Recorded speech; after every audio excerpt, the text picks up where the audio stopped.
est-ce que vous pouvez revenir? Merci à toutes les deux. Asseyez-vous.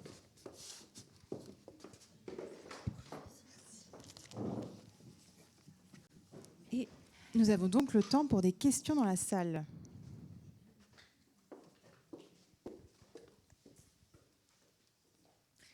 Je voulais savoir seulement, est-ce que Tapta, il a exposé en Pologne après 89? Ah oui, pardon, j'ai oublié de...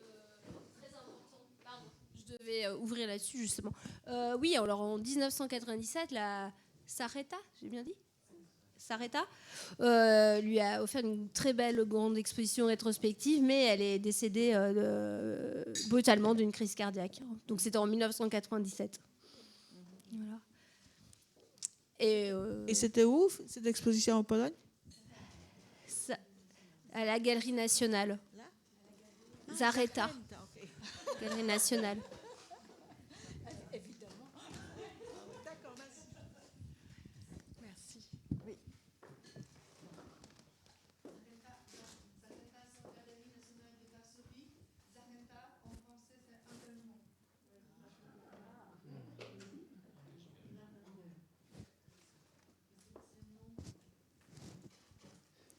Merci pour votre présentation. Est-ce que vous savez si, au-delà du musée d'art moderne de la ville de Paris, il y a d'autres collections publiques? Je crois qu'il y a une pièce au CNAP.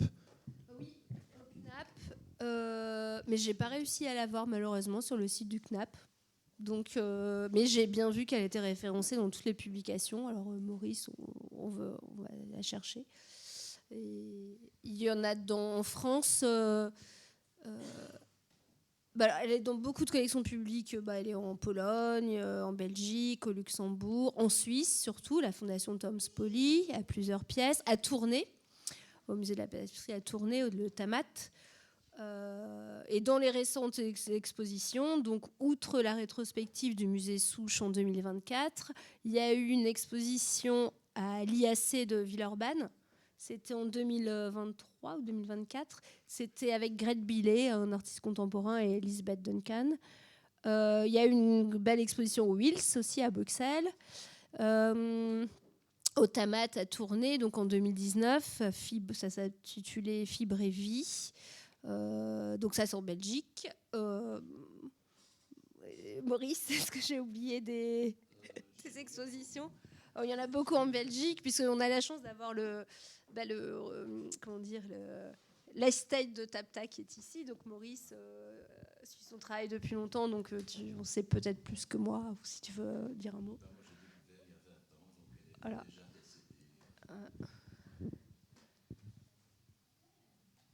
En fait, je peux dire dans mes projets, j'aimerais vraiment faire une sorte de tribute à Tapta avec ses anciens élèves. Recueillir, je veux recueillir leurs paroles. Anne-Véronique Jensen, Edith, j'ai oublié son nom, Marie-Jo Lafontaine. Enfin, elle en a eu vraiment beaucoup. Elle continue d'en parler. Elle a eu vraiment un rôle important en tant que pédagogue, puisque son atelier qu'elle avait rebaptisé Sculpture souple, en fait, elle disait que c'était plutôt esprit souple. Et voilà. Moi, j'avais une question sur Anna Lupache, pour Ileana, sur la vie que certaines œuvres ont vécue par la suite, qui ne sont plus des vies textiles, de ce que j'ai pu comprendre. Vous ne l'avez pas forcément montré, mais il me semble que les couronnes, notamment, ont été faites en bronze ensuite ou en aluminium, et que c'était pareil pour les tapis.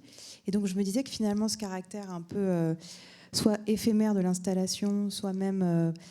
le caractère quasi vivant, organique du textile, lorsqu'on voit qu'il peut balancer au vent, ce qu'on voyait aussi avec Abakani, avec ses créatures dans les dunes comme ça qui réagissent aux éléments. Finalement, ça ne l'intéresse plus à partir du moment où elle fixe ça dans le bronze, et qui avait quasiment un caractère presque commémoratif. Enfin, on a l'impression du monument, presque plus que de la monumentalité. Et je voulais avoir votre avis là-dessus. Oui. Merci. Oui, effectivement, les couronnes, ce que j'ai présenté sous ce titre, les couronnes d'août, se trouvent actuellement dans la collection de la Tate moderne, donc de Londres,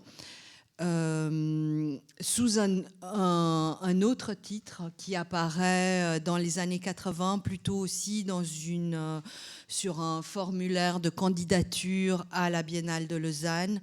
sous le titre Processus solennel. Bon, donc plutôt l'effet de rituel, hein, plutôt ce processus-là, tresser, oui, c'est pas un tressage, mais coudre des couronnes, hein, comme un rituel pour fêter les récoltes. Et là, alors, il y a cet élément du récit de l'artiste, hein, le récit qu'elle conte elle-même. Et apparemment, ces couronnes lui ont donné beaucoup de grains à moudre. C'est le cas de le dire pour les céréales, mais elle savait pas quoi en faire parce que ça dépérit très très vite. Alors j'ai montré très rapidement cette photographie d'une couronne en Hongrie, mais elles étaient utilisées, elles étaient exposées dans les églises. Ce que, bon, Loupache, évidemment, n'a pas fait, hein, à Margao dans les années 70. Mais en tous les cas, quand on les exposait dans les églises, c'était juste 1 ou 2 mois. Et donc, elle avait ce travail et elle ne savait pas comment le conserver. Là aussi, c'était parce que les couronnes dépérissent très rapidement. Et donc, ça l'a occupée pendant très, très longtemps, pendant, oui, une décennie, hein, pratiquement. Et puis, elle a décidé de les enfermer. En tout cas, c'est son récit, donc, à la Tate, ce qu'on a dans ces espèces de sarcophages en tôle métallique. On aurait, hein, ces couronnes, bon, je ne sais pas exactement quoi, hein, en fait, peut-être juste la structure en bois, puisque les céréales doivent avoir pourri il y a déjà longtemps. Mais en tous les cas, la disposition, l'installation de la Tate évoque très fortement la perte, hein, presque, enfin, ce caractère monumental, mais enfin l'absence aussi, puisqu'il y a les photographies que je vous ai montrées dans la revue Le XXe siècle. Et puis, sur des bannières en vinyle, donc à la Tate, vous trouvez plein d'images, hein, sur le site de la Tate, même si l'œuvre, elle n'est plus maintenant actuellement exposée à la Tate, elle est dans les dépôts. Et puis, donc, à côté, au sol, entre ces bannières de vinyle, on a les containers en tôle qui reprennent vaguement la forme de couronne. Mais on a deux fois l'absence, en fait. Une fois la photographie, une autre fois ces containers sarcophages, comme je les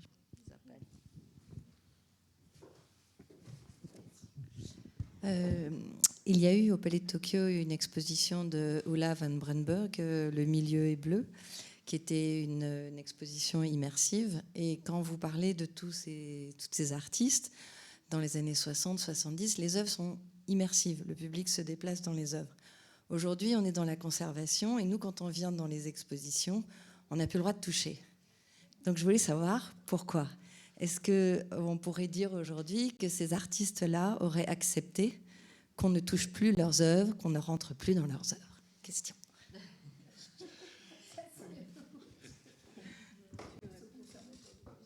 Oui.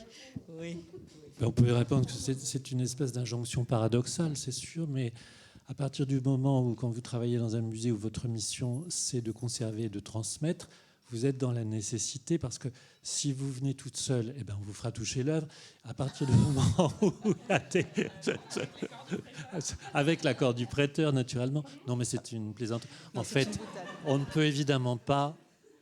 Vous avez une injonction telle de conservation que si vous voulez vraiment remplir votre mission, vous ne pouvez pas vous permettre de faire toucher les œuvres. Et je pense que les artistes, justement dans leur désir de conservation, auraient été de toute manière amenés, si elles voulaient le transmettre, à le sanctuariser. Par rapport à Anna Loupache, ça c'était vraiment sa décision, comment conserver, et c'est quelqu'un qui apparemment passe beaucoup de temps à restaurer ses pièces textiles, ses tissages.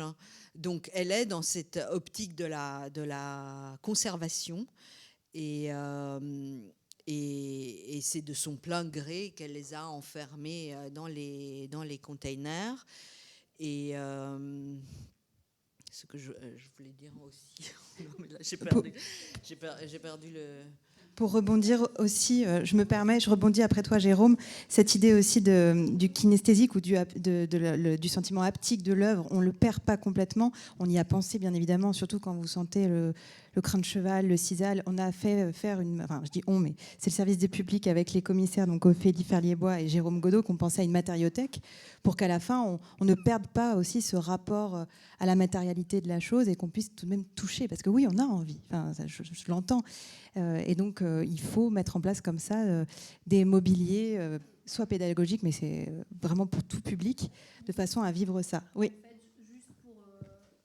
Je sais que pour Tapta, par exemple, comme c'était une volonté de l'artiste qu'on touche son travail, les ayants droit ont accepté la réédition de certaines pièces faites pour les musées pour qu'on puisse continuer à interagir avec l'œuvre.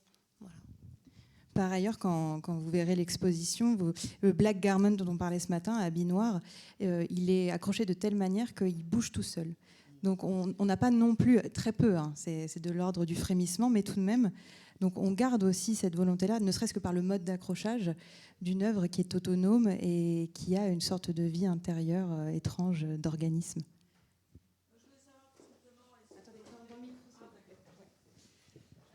Je voulais savoir, est-ce qu'entre Tapta et Abakanovic, il y avait une relation? Est-ce qu'ils gardaient des contacts? C'était des femmes de même génération quand même. Oui, bon, oui. Excellente question. En plus des compatriotes, avec la Pologne en commun. Alors moi, je suis qu'au début de mes recherches sur Tapta, parce que je l'ai découverte il n'y a pas très longtemps grâce à Maurice Verbette. Mais j'ai cherché justement parce que ça m'intéresse. Donc j'en suis qu'au début de mes recherches. Pour l'instant, il y a juste une historienne de l'art, Virginie Mamet, qui aimait le fait que Tapta connaissait l'œuvre d'Akabanovic. Bon, oui. Voilà, ça forcément.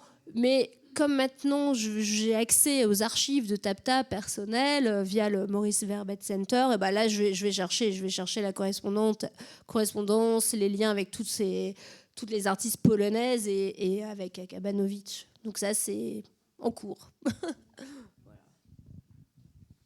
Pas d'autres questions? Je crois que sur Internet non plus. Bah écoutez, messieurs, dames, je vous remercie. Je suis vraiment navrée pour ce problème de dernière minute. Mais je vous le rappelle, donc demain est reportée cette visite à 17h30 pour ceux et celles qui peuvent venir après, à la fin de la seconde journée, qui aura donc lieu à l'Institut polonais de Paris, rue de la Faisanderie. N'oubliez pas de rendre vos casques. Et je vous remercie vraiment à la fois les intervenants et le public aujourd'hui. Vous avez été... très sage, ça il faut le dire. Et d'ailleurs, on finit même un petit peu en avance. Merci pour ces communications passionnantes. Et je vous retrouve, j'espère, demain pour continuer les échanges et nouer des liens ensemble. Merci beaucoup.